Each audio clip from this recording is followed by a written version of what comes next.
vou te pedir, né, para explicar bem, desde o início, né, o porquê dessa lei aí e qual é a proposta dela.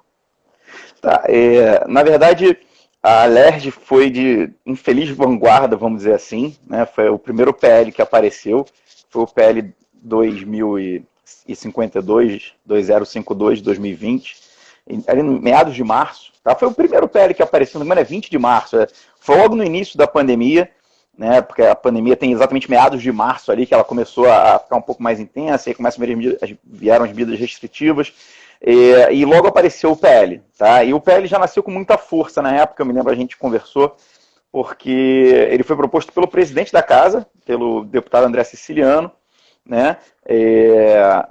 Deputado do PT, deputado estadual pelo PT, proposto pelo doutor Serginho, deputado estadual pelo PSL, né? E proposto também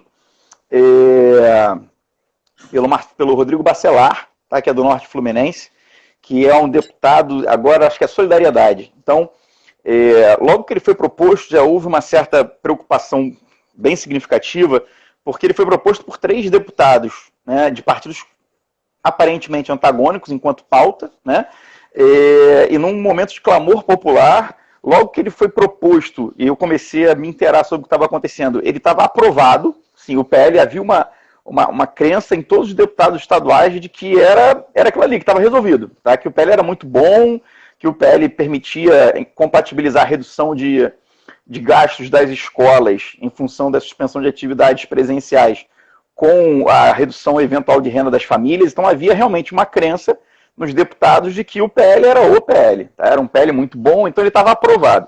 Quando a gente começou a conversar lá na Alerj, e eu tive na Alerj, inclusive, por 2 vezes, né, conversando sobre o PL, era bem clara a percepção de que era um bom PL, que era um PL que precisava ser aprovado. Então ele estava praticamente aprovado. E aí, nesse contexto, a gente começou a conversar com outras escolas, né? Eu faço relações institucionais e governamentais do Grupo Eleva Educação, né?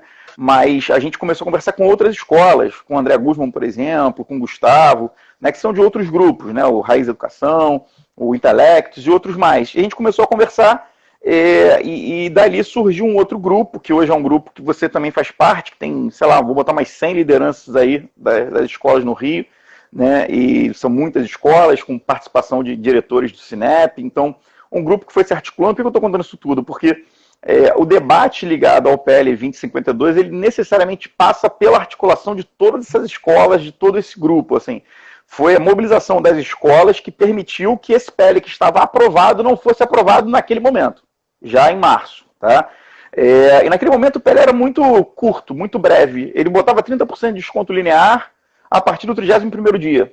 E isso, basicamente isso. Assim, a essência do PL era 30% de desconto linear, todo mundo reduzindo 30%, a partir do 31º dia de paralisação. Tá? Então, esse PL depois, né, houve uma grande mobilização mesmo. Nesse grupo, por exemplo, a gente está falando aí de, sei lá quantas escolas, centenas de escolas, de verdade, milhares de empregos, né, milhares de famílias envolvidas nesse processo.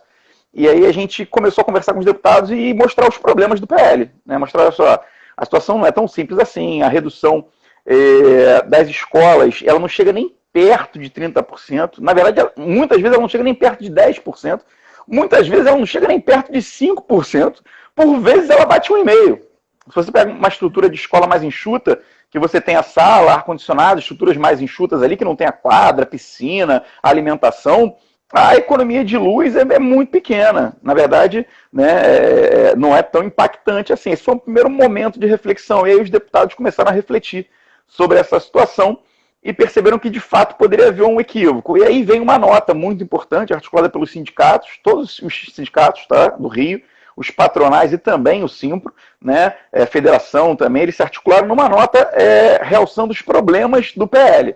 Tá? E foi exatamente nesse consenso crítico ao PL que o projeto de lei ele arrefeceu, ele deu uma esfriada, né? Porque quando e a gente comentava isso, acho que é algo histórico, quando o Simpro e os Cineps articulam uma mesma nota, isso não é algo comum, né? Não é o usual.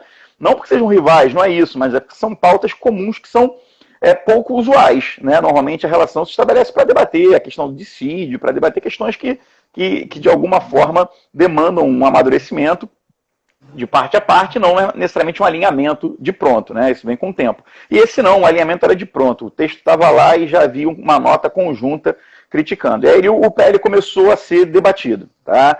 E aí foram realizadas audiências públicas, né? Houve realmente diálogo dos parlamentares com muita gente. Isso acho que seria leviano criticar. Realmente houve a oitiva, né? Os deputados tomaram uma decisão consciente. Eles ouviram as partes, pelo menos grande parte dos deputados.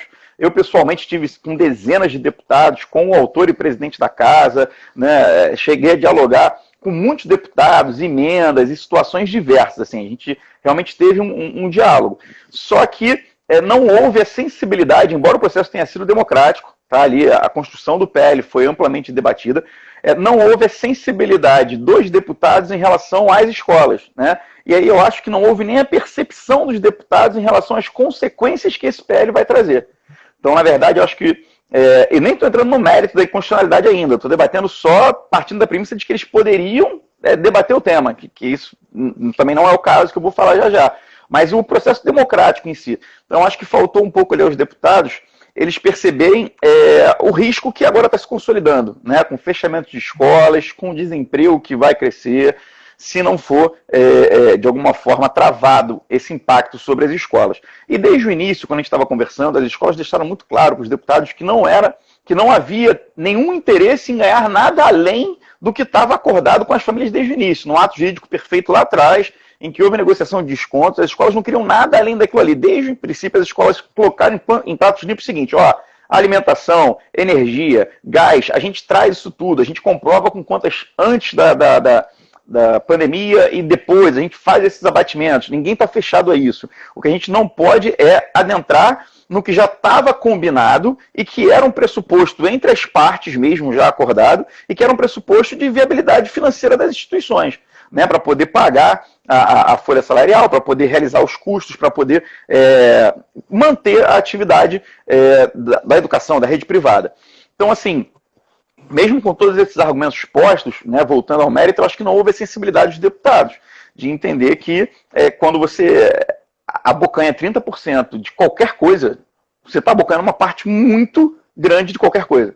E aí quando você pensa numa atividade qualquer que seja, empresarial, qualquer tipo de atividade, que você reduz 30% da receita, você reduz ali 30% dessa receita, existe toda uma série de planejamentos que vão por água abaixo. Tá? E não existe essa margem ilusória de 30% na instituição, nenhuma instituição trabalha com essa margem. Isso é muito difícil, muitíssimo difícil de acontecer. Tá? Nem se for pegar tudo qualquer tipo de possibilidade de redução de margem lá, não vai atingir os 30%. E aí a gente não conseguiu sensibilizar os parlamentares, a gente fez book, a gente levou informação, a gente já até chegou a comentar da rede cenecista que fechou ali em São Gonçalo, fechou dezenas de escolas por conta da pandemia. A gente comentou da recuperação judicial do Cândido Mendes, que realmente estava já difícil, mas com a pandemia teve que pedir a recuperação judicial. Agora Estela Maris também fechou em função da pandemia. A gente tem inúmeras reportagens demonstrando que 50% das escolas estão com um risco grande de recuperação, fechamento, endividamento, demissão. Então, assim, parece que não houve sensibilização suficiente dos deputados nesse sentido. Tá? E aí o PL passou. Bom, quando o PL passa, ele é aprovado na Alerj, a gente começa agora a voltar para aquele debate anterior, que é o debate que foi colocado pelos próprios deputados. Tá? E deputados que depois aprovaram o PL. São situações difíceis. No jogo político a gente entende, mas muitos deputados já sinalizaram lá, muitos não, mas alguns, né, já sinalizaram a inconstitucionalidade do projeto de lei. Por quê? Porque o projeto de lei versa sobre mensalidades. Versando sobre mensalidades, ele está falando sobre contratos. Tá? Envolve o consumidor? Claro que envolve o consumidor, mas ali é um contrato de prestação de serviço regulamentado por lei federal, lei de anuidade. Então, tanto é um contrato, tanto é direito civil, tanto é âmbito federal, que tem uma lei específica sobre isso, e uma lei que prevê momentos de crise. Uma lei, inclusive, que prevê que o aluno, a aluna, ele não pode ter sua matrícula cancelada, mesmo inadimplência no ano inteiro. Então, mesmo em momentos de crise, existem recursos no dispositivo legal que foram pensados, né, nessa perspectiva de atender o direito à educação, que é o direito fundamental. Está ali. Então, mesmo com todas essas garantias já postas na lei de anuidade, mesmo assim, os deputados não se sensibilizaram, né? E isso foi muito ruim. E posto isso, de que é uma relação contratual, isso é quase unânime, né? Se for para a parte técnica jurídica, de fato é quase unânime. Esse projeto nem deveria ter avançado. Por exemplo, na Câmara dos Vereadores, tudo bem que é município, né? Não é nem Estado, mas de qualquer forma, foi arquivado de pronto na CCJ. Lá, na verdade, é Comissão de Redação e Justiça, CJR, né? CRJ. Então, assim, foi arquivado de pronto, tá? Porque era inconstitucional, né? Em Pernambuco também foi arquivado na CCJ, mas muitas assembleias estão promulgando leis e sancionando. E todas que estão fazendo isso estão vendo as suas leis objeto de ação no STF, né? A Confenem já ajuizou ação em face da lei do Maranhão, em face da lei do Ceará, hoje em face da lei do Pará. A lei do Rio de Janeiro, né, só existe um momento, que é aguardar a sanção para que ela seja judicializada, né, de pronto, né, e seja judicializada em âmbitos diferentes. Ela será judicializada na primeira instância, para que não possa haver punição das escolas diante de uma lei inconstitucional, então ela deve ser direcionada para o PROCON, tá?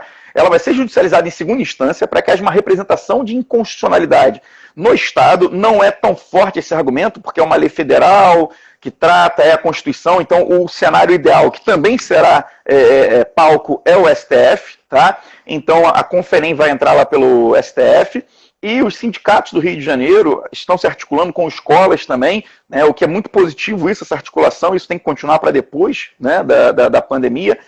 O Sinep RJ e o Sinep Rio estão se articulando para ajuizar com ação na primeira instância e na segunda instância também. Então, essa convicção ela é tão intensa que está ensejando judicializações em todos os níveis. Por quê? Porque a inconstitucionalidade do PL é gritante. E se nós analisarmos o PL, especificamente da Alerj, ele vai além do que os PLs dos outros estados. Por exemplo, o PL da Alerj fala sobre contrato de trabalho. Então, o direito trabalhista, se por algum lapso há uma possibilidade de debate sobre direito do consumidor, tá? Há uma possibilidade. E realmente, quando, por exemplo, no âmbito federal, a lei vai passar pela Comissão do Consumidor, no âmbito federal, que realmente envolve relação também de consumo, ok, mas é um contrato de direito civil, é lei de anuidade. Mas por mais que ainda haja um mínimo lapso de debate sobre a questão do direito consumidor, o PL da Alerj versa sobre contrato trabalhista, e aí não há nenhum tipo de debate sobre a inconstitucionalidade do que está previsto ali.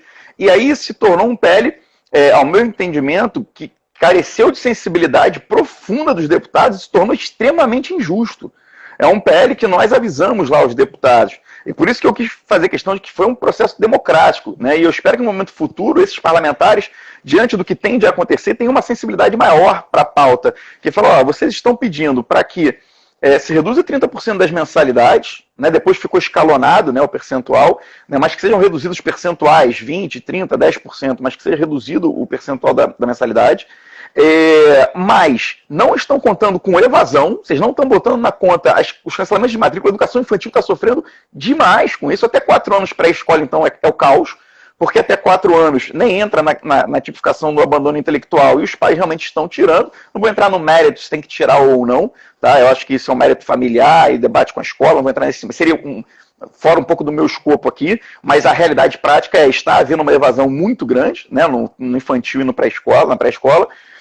E a inadimplência explodiu a patamares históricos. Então, assim, o PL não considerou inadimplência, não considerou evasão. Só que se nós pegarmos um percentual que nós temos visto aí entre 20%, 40%, 50% de inadimplência, botando mais pelo menos uns 15%, 20% de evasão, a gente está falando de um PL que vai reduzir 30% da receita, num cenário que tem 30% de inadimplência e 15% de evasão. E o PL ainda prevê que os empregos têm que ser garantidos, que não poderia desligar. É simplesmente impossível. A conta não fecha. É impossível a conta fechar. Então, só para deixar bem claro que a intenção, pelo que eu dialoguei com as escolas e com todo mundo, a intenção era também ajudar as famílias, mas sem gerar inviabilidade das empresas, das escolas, da atividade econômica, do serviço público impróprio, né, educação. Como? Diferimento de pagamento, né, como foi em Brasília, que depois foi vetado pelo governador, que entendeu que é inconstitucional. Ele não foi no mérito, ele falou, esse tema não era para ter sido debatido, vou vetar. Né, mas que fosse o diferimento, que pega agora os meses de pandemia e faz uma redução de 30%, 40%, 50%, 60%, sei lá, a negociação ali de parte a parte, como sempre foi, e depois voltaria a ser pago sem juros, sem correção. Então as escolas elas em momento nenhum queriam obter qualquer tipo de vantagem nesse contexto. Elas queriam manter o fluxo de entrada, né, para poder viabilizar a atividade econômica, porque vai acontecer o seguinte, às vezes muitos pais beneficiados por agora, né, de um desconto vão ver a sua escola fechando. A gente está vendo isso na rede cenecista, na Estela Maris, os pais foram à porta reclamar, mas assim, não dá para manter a atividade. E outra coisa, quando é escalonado, mas ainda linear, porque eles escalonaram por valor de mensalidade. Então, acima de R$ 1.400, 30%, né? Até 350, isento. Entre 350 e 700, 10%. 700 e 1.400, 20%. Ainda é injusto. Porque, só para fechar isso, por que é injusto? Porque se coloca 10, 20 ou 30 para todo mundo, você não vê quem precisa de fato. Então, de repente, um profissional autônomo que perdeu 70% de sua renda, que precisaria de 50%, 60%, 70% de diferimento, de desconto, não vai ter. Vai ter os 20, os 30. E aquele profissional, de repente, que não teve redução de renda, vai fazer com que aquela outra criança seja retirada pela família da escola, porque não vai ter condição de pagar, ou que saia no final do ano por conta da inadimplência. Beleza. Então, hoje a gente está falando basicamente para diretores, né, e mantenedores, né, eu acho que são o pessoal que mais tem interesse nesse assunto aí, direto, né.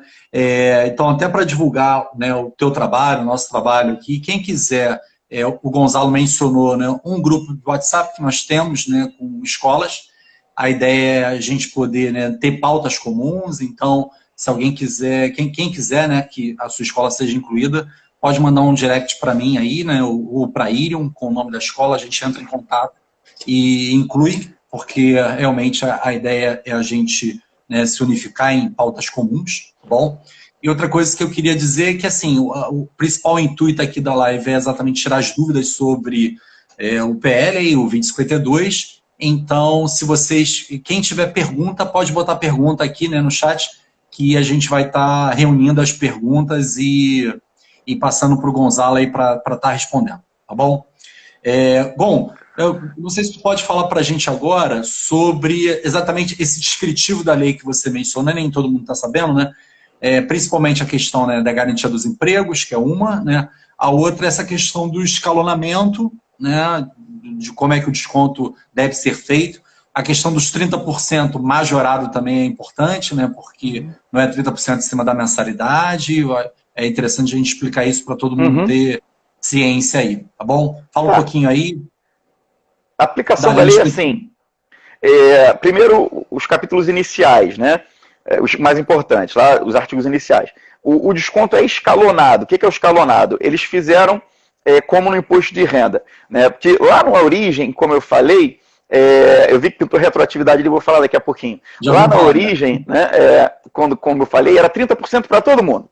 30%, não importava qual é a mensalidade, quantidade de alunos, não era nada. Aí o debate foi longo, vai ser por aluno, vai ser por mensalidade. Como é que ficou o final? Até R$350 de mensalidade, não há desconto, tá? É isento. Só que tem um problema na lei que ainda vai gerar dificuldades, que é o seguinte: a lei estabelece que até R$350 é isento, desde que não tenha tido nenhuma redução de custo. Todo mundo teve redução de custo em luz. Por menor que tenha sido, teve. Então isso é um fator de excludente, porque se for letra da lei fria, com o mínimo de redução que tenha tido, que seja gás, luz, água, ou o que for, e aí obviamente teve, porque a atividade presencial foi suspensa, já não pode fazer jus. Só que é um problema. R$350 está isento. Mas se tiver algum tipo de redução na hora que for para a mesa de negociação lá e mostrar, não vai mais estar isento. E aí a lei não prevê qual percentual. A lei não prevê. Então, na verdade, eu acho que, além de uma lei ruim em termos de conteúdo, de matéria, é uma lei que careceu de uma técnica um pouco melhor. E eu cheguei a apontar isso para alguns parlamentares, né? Eu falei, aqui tem um furo.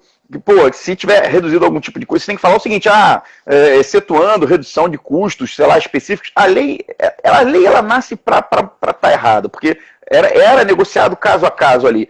Mas aí tem um problema. Então, 350, a princípio, está isento. Tá? Mas não se surpreendam se surgir um problema, porque a lei fala que tem que ter mesa de negociação. A mesa de negociação, você tem que apresentar essas contas. E aí pode ter algum tipo de problema. De repente um pai vai chegar numa escola dessa com 350 e falar: não, mas teve redução aqui, ó. Se teve redução, tem que ter desconto. Tá? Então ainda é possível que dê esse problema. Tá? E é um problema que quem vai ter que resolver é o judiciário, porque a lei não traz. Entre 350 e 700, 10% de desconto. Tá? mais 10% de desconto sobre o que for entre 350 e 700. Por exemplo, vamos pegar uma mensalidade de R$650. Tá? Uma mensalidade de R$650. Se for R$650, a diferença é 300. Então, acima de 350 é 650, é 300. E aí, vai aplicar ali o desconto de 10%. Então, vai ser um desconto de R$30. Tá? Se for ali, R$300 a diferença. Tá? Você vai pegar 10% desses R$300. Então, é 10% da diferença. Aí, vamos pegar um outro caso. Vamos pegar uma mensalidade de R$3.350. 3.350. Ah, é acima de R$1.400, então é 30%. Só que 3.350 são R$3.000 de diferença, acima de 350. Aí eu vou pegar 30% de R$3.000. Aí eu estou falando de R$900 de desconto. Tá? Então, é 30% a partir de R$1.400, mas contando os valores acima de 350. Ficou escalonado assim. Há exceções, é importante que se veja na lei, porque são algumas exceções, para entidades específicas, tá? Sem fins lucrativos, filantrópicas, que aí vai para R$700, tá? Isenção, e aí vale a pena quem está enquadrado nesse segmento específico que dê uma olhada acho que é o inciso 2º, se eu não me engano, tá? Específico, que fala sobre essas entidades específicas sem fins lucrativos, filantrópicas, a partir de R$700, tá? De menor porte também, né, relaciona com lucro, aí você tem uma previsão específica. Vale a pena dar uma olhada lá. Essa era a dúvida do escalonamento, e a outra é da questão do trabalhista, né, que é o artigo 6º, se eu não me engano, o 5º ou 6º, que veda que tem que manter os quadros originários da pandemia.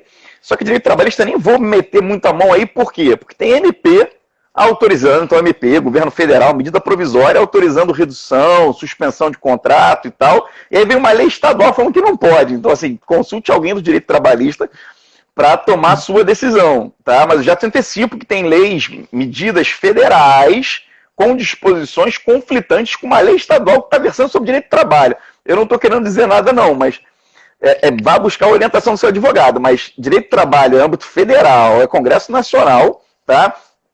E ainda está, além de ser Congresso Nacional, está em choque com o que o Congresso Nacional, com o que o Poder Executivo emitiu, tá? Então, são as duas questões que você tinha levantado. Retroatividade. Pode ir? Fala logo sobre a retroatividade, vai.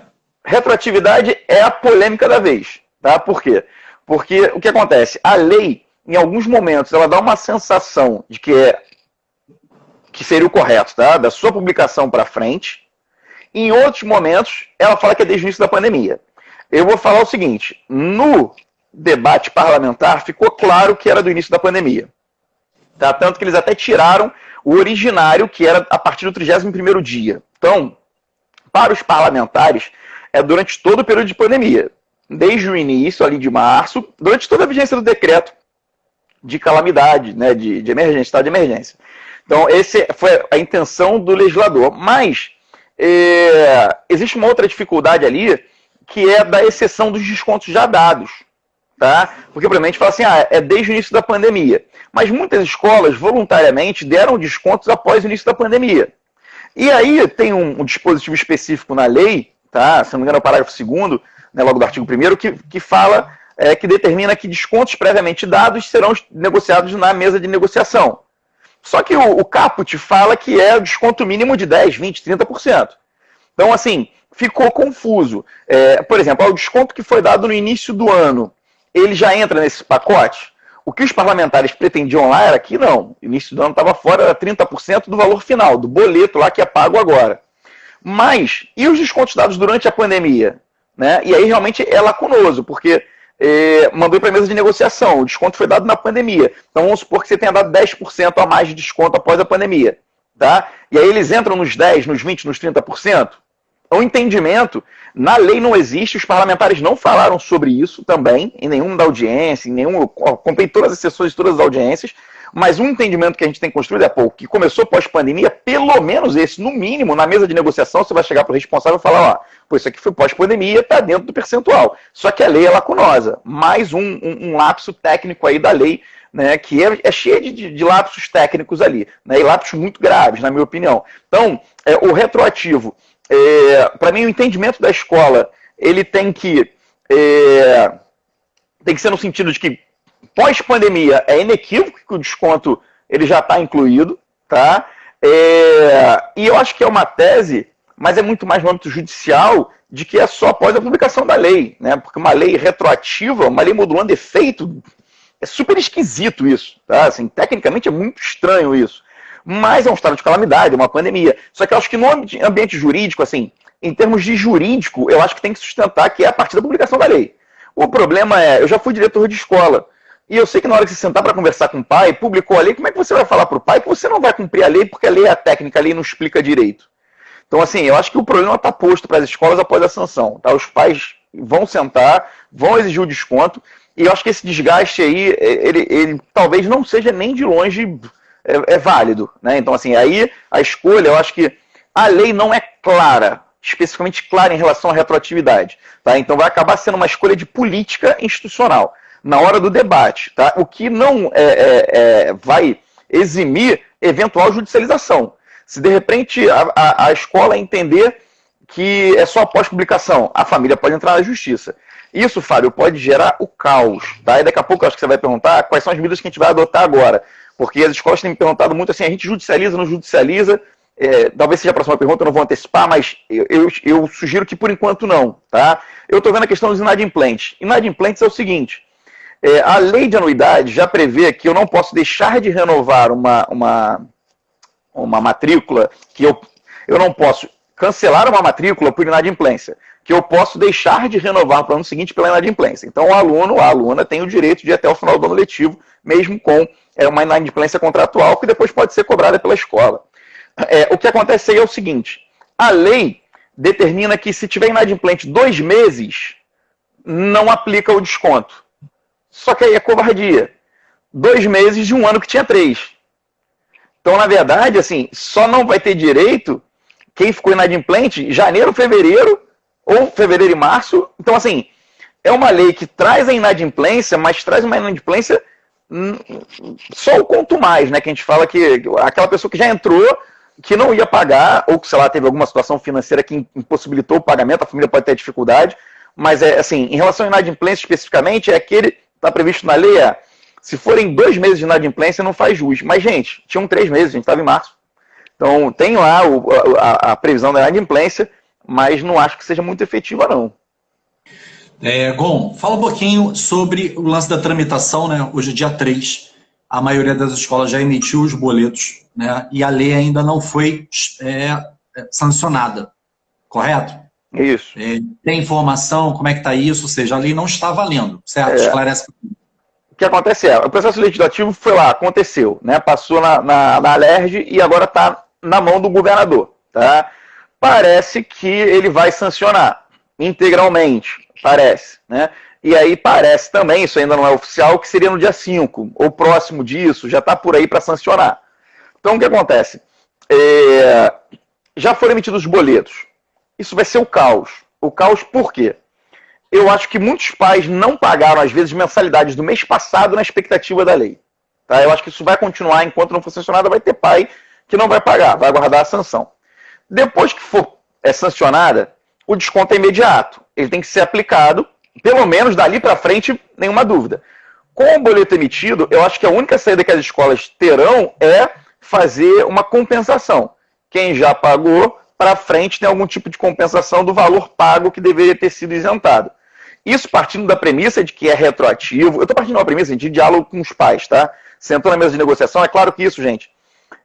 Você vai sentar com o pai, com a mãe e vai conversar sobre isso tudo. Fala, já foi pago, o que a gente vai fazer para trás, vai ser só para frente. E aí eu acho que havendo uma vontade das partes, de repente você esclarecendo, e eu acho que sentar e falar só, a situação aquele inspetor, aquela pessoa que você curte, que é importante para a sua família, a gente vai ter que mandar embora. E a demissão tende a começar pelo administrativo de fato. Depois, com a evasão associada à inadimplência, associada à redução de mensalidade, sobretudo a evasão, a tendência é que se juntem turmas. Então, assim, a tendência é que se cortem algumas atividades. Os deputados não perceberam isso. Desemprego, redução de qualidade, tudo isso, porque é inevitável, ou fechamento de escola. Tá? Então, na verdade, assim, é uma lei muito ruim, tá? Muito ruim por vários níveis diferentes. E aí o que eu acho que é interessante em relação ao boleto é na hora da mesa de negociação sentar e falar, ó, a situação é essa, né, as demissões são X e Y, não nomeando especificamente, mas, né, de uma maneira em tese, pô, os profissionais X e Y a gente vai ter que reduzir. E aí tentar negociar com os pais essa forma de pagamento aí. Tá? E formalizar tudo, pegar ali a lei tem uma série de requisitos específicos, tem que ter ata, tem que ter participação, formaliza tudo muito formalizadinho, tá? Para não correr nenhum tipo de eventual fiscalização posterior. Mas aí já debatendo mensalidade, a gente já pode começar a falar o que está por vir, que eu acho que isso ajuda em relação ao que fazer, tá? Porque eu acho, entre nós, que essa lei ela não vai ter aplicabilidade, tá? Ela vai morrer muito em breve. Fala um pouquinho, agora vamos falar sobre isso então, né? Então, pelo que eu entendi, vamos supor que seja sancionada na sexta. Então, na sexta ela já está valendo, né? Tá. Então, os boletos emitidos, né? Tentar gerar convencimento do pai para pagar e gerar compensação no próximo mês, né? Pro rata, alguma coisa assim. Certo? É isso mais ou menos que você está indicando. Porque assim, não tem como ser retroativo nos boletos, não tem como emitir de novo aqueles boletos todos. E assim, já foram feitos depósitos. O que acontece alguns pais não pagaram, mas muitos pais já pagaram.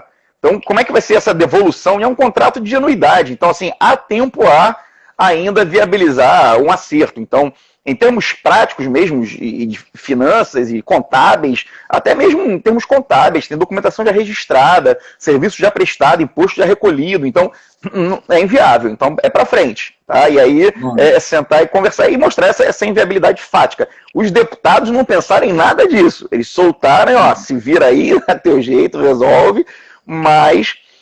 desculpa até eu estou um pouco mais crítico à LERJ, mas é que eu achei que foi um projeto muito ruim. Muito. Não, até daria para sair um projeto. Não, porque daria para sair um projeto. Daria para sair, faz o diferimento de pagamento, faz o diálogo, mas tem um diálogo na escola, com a família, e assim, foram várias lacunas técnicas muito problemáticas, que vão ser resolvidas no judiciário. É inevitável. E aí já vou para a sua outra pergunta. O que eu acho que vai acontecer? O que está para acontecer? Sancionou sexta-feira. Sobre defesas e resistências, né? Ou seja, né? Quais são as defesas das escolas em relação a isso, tanto em termos coletivos como também individuais, né? Sancionou sexta-feira, tá? Na semana que vem, segunda-feira, provavelmente, na terça no máximo, quarta, essa lei ela será objeto de uma ação na primeira instância. O Sinep Rio já está em diálogos, na verdade já está mais do que em diálogos avançados com o escritório. Tá? Eu vou compartilhar porque é público, né? O presidente de Portugal já compartilhou isso. Né? Já tem um escritório de grande renome, o Bichara, para a primeira instância. Tá? Para uma ação que seja direcionada ao PROCON, para que o PROCON não possa fiscalizar com base numa lei inconstitucional. E acabou de sair na Paraíba uma concessão judicial exatamente nesse sentido. Tá? Eu compartilhei ela no grupo, né? E depois você já falou para mandar um inbox, quem quiser participar. Essa decisão da Paraíba, que a justiça determinou o seguinte: não, o PROCON não pode fiscalizar porque ele é inconstitucional. Tá? Então não pode fiscalizar. Segura aí, vamos ver se é constitucional mesmo ou não, mas o indício é de que não seja, então não fiscaliza. E aí é interessante porque é a entidade representativa, o Sinep, e aí tende a neutralizar a atuação inconstitucional de fiscalização. Então, esse é um primeiro ponto muito importante, que as escolas estejam em contato a todo momento com a entidade representativa, com o sindicato patronal, com o Sinep, mas eu já posso antecipar que vai haver esse ajuizamento, e aí para que as escolas não tenham que tomar as suas medidas imediatas. Tá? É claro que isso aí, o sindicato vai ter que ter muita agilidade para que as escolas não tenham que aguardar, né? Porque não dá para aguardar. Mas a gente está falando de dia 7, dia 8 do mês, né? Mas pelo que eu estou sabendo, vai ajuizar, inclusive já tem acertos avançados aí com o escritório, até o nome do escritório já tem advogados indicados para fazer ação, então vai acontecer. Eu posso até compartilhar que nós estamos contribuindo, tentando contribuir com informações, tá? N informações, a gente compartilhou recentemente lá para o Sinep informações de fechamentos e endividamentos, tá? A gente pretende compartilhar com informações também de escolas, tá? Então, as escolas tenham essa tranquilidade, tá? Isso é importante, aqui eu quero ressaltar e enaltecer, né, o papel da entidade representativa, o Sinep Rio, o Sinep RJ estão se articulando e é muito importante que eles realmente atuem, tá? Para poder dar essa, no mínimo, uma amenizada, né? Não vou dizer uma tranquilizada, porque a situação não é de tranquilidade, mas um alívio mínimo, um respiro para que essas escolas possam, além de ter que se preocupar com tudo ligado à mensalidade, não tem que se preocupar também com uma judicialização, tá? Esse é o Sinep Rio está se articulando em primeira instância. Na segunda instância, o Sinep Rio está se articulando também com o Sinep RJ, porque aí a entidade tem que ser estadual, já não é mais só o Rio, e agora eu estou falando para quem está assistindo aí também de fora da cidade do Rio, porque isso que eu falei do Sinep Rio contra o PROCON, gente, é na cidade do Rio de Janeiro, tá? Mas pode ser que, como o PROCON é um órgão estadual, a gente tem que ver quais são os termos da decisão a ser proferida, tá? Mas é Sinep Rio, é a cidade do Rio de Janeiro. Mas já no âmbito estadual, o Sinep RJ, tá? O Sinep do Estado, né, com o Mansur, né, o Portugal aqui no Sinep Rio, o Mansur lá no estadual, tem a Ana Lídia também que está ali, o Mansur é o presidente em exercício, porque a presidente está afastada por questões de saúde. Então o Sinep estadual está articulando com o Sinep Rio, com outras escolas, isso é importante, estão dialogando também com grupos, né, para auxiliar financeiramente, porque são cifras bem altas, são cifras expressivas, tá, a serem investidas, para entrar com uma representação de inconstitucionalidade no TJ. É para falar, ó, essa lei estadual ela é inconstitucional. Só que isso é um pouco ruim, porque é um argumento mais frágil das três ações, porque é uma inconstitucionalidade que é no âmbito federal. Então, a gente tem que questionar a inconstitucionalidade dessa lei estadual lá no STF, porque ela está contrariando leis federais. Mas pode ser que o TJ, o pleno aqui do TJ, entenda um indício de inconstitucionalidade também, tá? Mesmo que não sendo especificamente uma lei estadual de regras estaduais e desrespeitando a Constituição estadual, né? Está desrespeitando normas federais.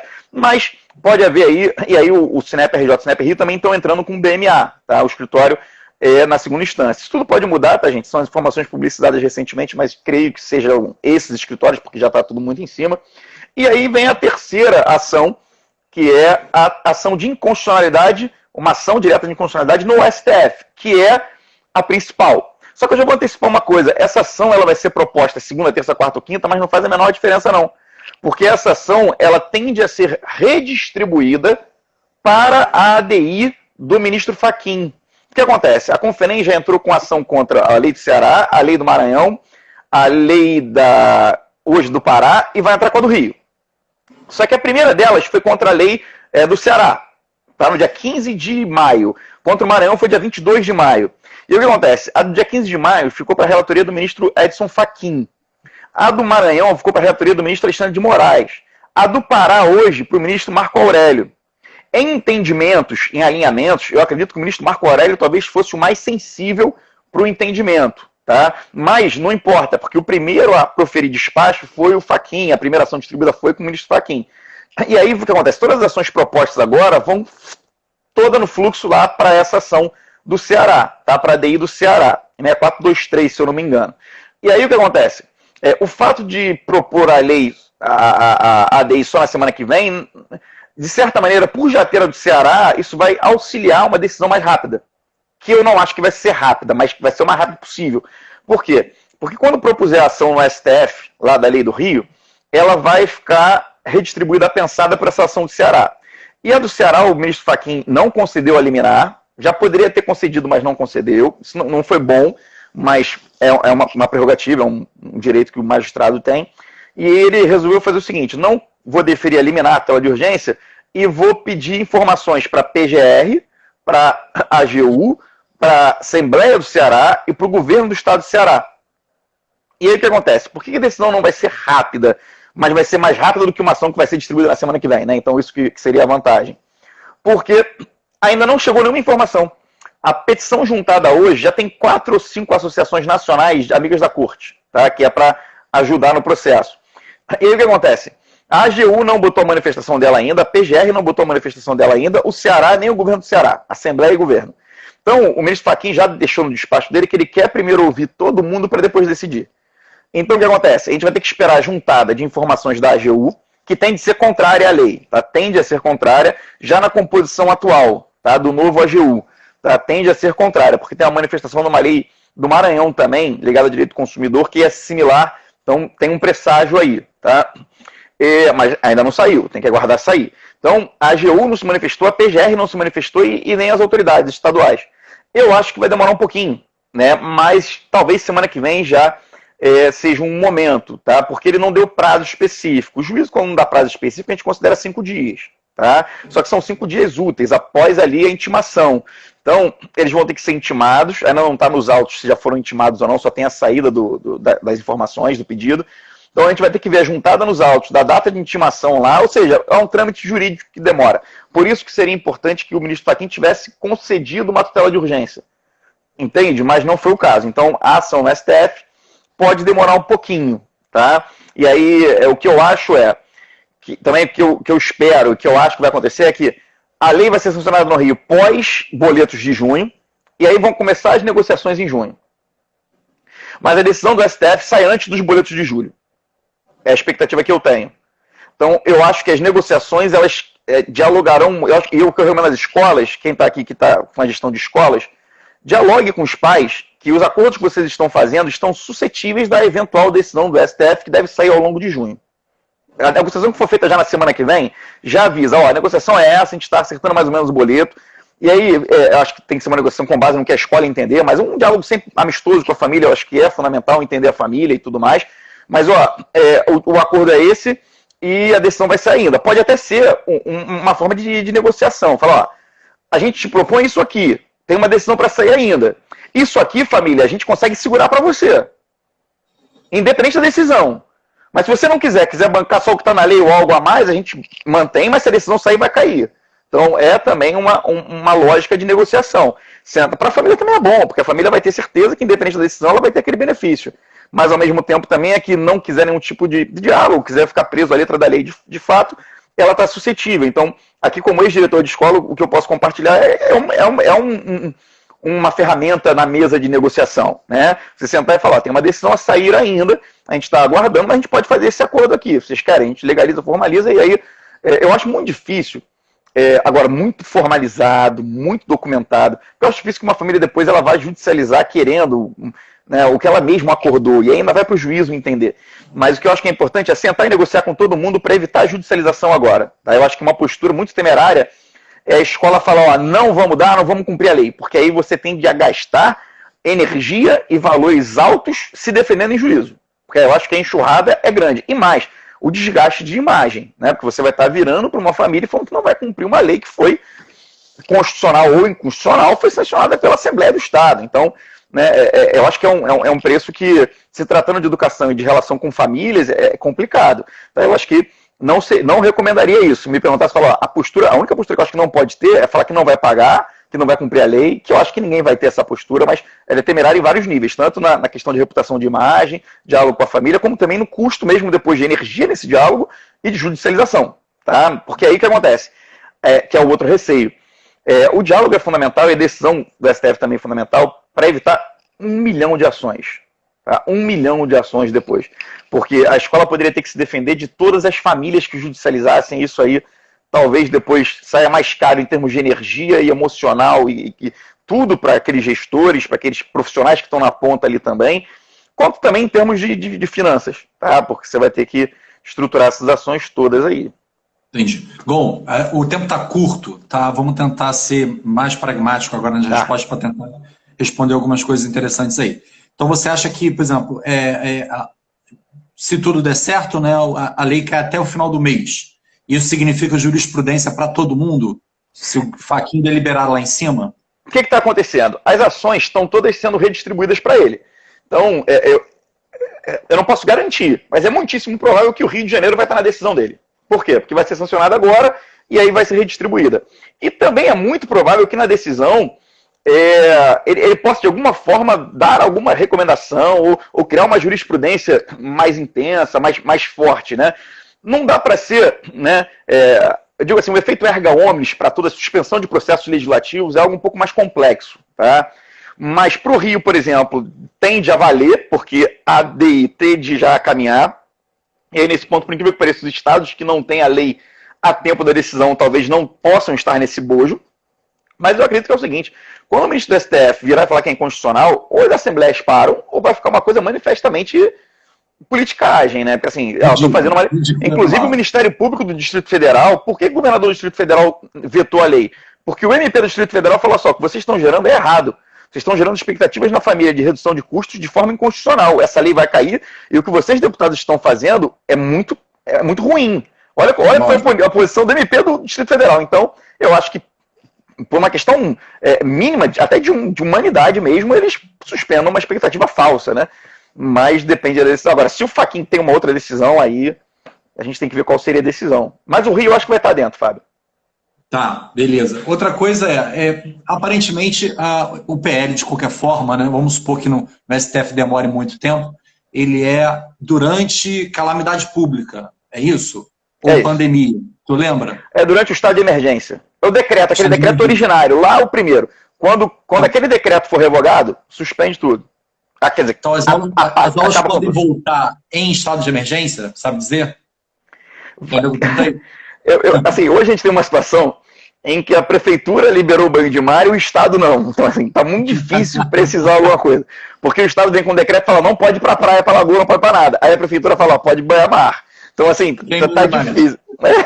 Tá difícil em como que vai ser isso. Mas, a princípio, o bom entendimento é, para que haja retorno às aulas, tem que haver a suspensão do estado de emergência. Porque se eu entrar em estado de emergência, eu não posso manter a aula. Assim, o razoável seria, eu acabo com o estado de emergência e retomo atividades como a escola, por exemplo.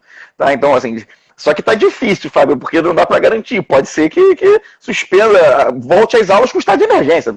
Que é uma coisa, assim, é uma aberração, mas é possível. Como tem um horizonte aí já em São Paulo, por exemplo, de alguma coisa em agosto, né? Então pode ser que a gente esteja, né, numa briga imensa aí por causa de 2 meses, né? Um mês, de repente. Né? Tá. Então, onde é que o pessoal pode pegar a lei toda? Só dá uma dica aí para a galera saber onde buscar a lei. Se botar no Google PL 20 barra 2020 ou barra 20, Alerj, ele aparece. Tá. Uma que me parece bem relevante aqui, que é para 2021. Tem alguma coisa sobre isso, sobre os inadimplentes para 2021? Ó, o que acontece primeiro que a gente vai ter que debater um outro nível, que é das atividades pedagógicas. Tá? Assim, ainda não está definido claramente se todas as atividades não presenciais serão validadas, inseridas dentro das 800 horas e com a redução dos 200 dias letivos. Eu posso compartilhar uma informação que é a MP 934. Quem quiser ficar por dentro disso, acompanha a MP 934, que está sob relatoria da deputada Luísa Canziani, tá? Do Paraná. A MP 934 é a MP que tá versando sobre dias letivos. A tendência ali é que sejam flexibilizados os 200 dias letivos, tá? Sejam reduzidos. Não seja necessário cumprir 200 dias letivos. Mas que provavelmente sejam mantidas as 800 horas. Assim. Mas que essas 800 horas mantidas sejam via atividades não presenciais validadas pelo órgão fiscalizador ou reorganização de calendário. Por que ou? Porque aí, Fábio, a gente entra no 2021. Porque aquela instituição que não fez ou não teve tempo hábil para fazer a atividade não presencial, para validar, vai ter que entrar em 2021. E aí a gente vai ter um contrato de 2020 penetrando por 2021. Tá? E aí o que acontece em termos de contrato, pelo menos o que deveria ser, lei de anuidade. Eu não posso não renovar, eu não posso retirar o aluno esse ano, cancelar a matrícula esse ano. Mas eu posso não renovar para o ano seguinte. E aí, ao meu ver, aí a gente está falando de ano letivo. Eu posso, de repente, continuar dando aulas para esse aluno em 2021, para ele cumprir o ano letivo de 2020. Mas não necessariamente na inadimplência eu tenho que renovar a matrícula dele para o ano letivo 2021. Tá? Então, a gente vai ter que entender. Eu acho que, no final das contas, Fábio, o cheiro que está pintando vão reconhecer atividades não presenciais, então você vai colocar dentro das 800 horas e vão flexibilizar os 200 dias. Tá? Então, no final das contas, eu acho que nem vai precisar adentrar por 2021, algumas instituições, pelo menos, não vão precisar adentrar. Tá? Mas, a última dica, quem vai determinar isso, em última instância, é o Conselho Estadual do Rio de Janeiro, porque ele que vai fazer as regras de validação das atividades não presenciais. Já antecipando que infantil não vai rolar não, tá? Não presencial, vai ter que reduzir carga, mas eles aceitam 60%. Já está na deliberação 376, cumprir 60% dos dias. Gonzalo, muito obrigado aí pela gratidão pelo teu tempo, né? A gente doado aqui em prol das escolas, né, em geral. Queria dizer que quem quiser assistir, quiser recomendar, a live está toda gravada amanhã no canal da Irion, no YouTube, tá? Pode ser visto lá. Quem quiser tirar mais dúvida, pode mandar, né, direct para a gente aqui, a gente vai respondendo, encaminhando para o Gonzalo. Quem quiser entrar no nosso grupo de WhatsApp também, das escolas particulares, a mesma coisa. Tá bom? Gonzalo, gratidão, um beijo nas crianças, beijo na Beta, a gente se vê, tá bom? Um beijo em todo mundo. Obrigado, Fábio. Tchau.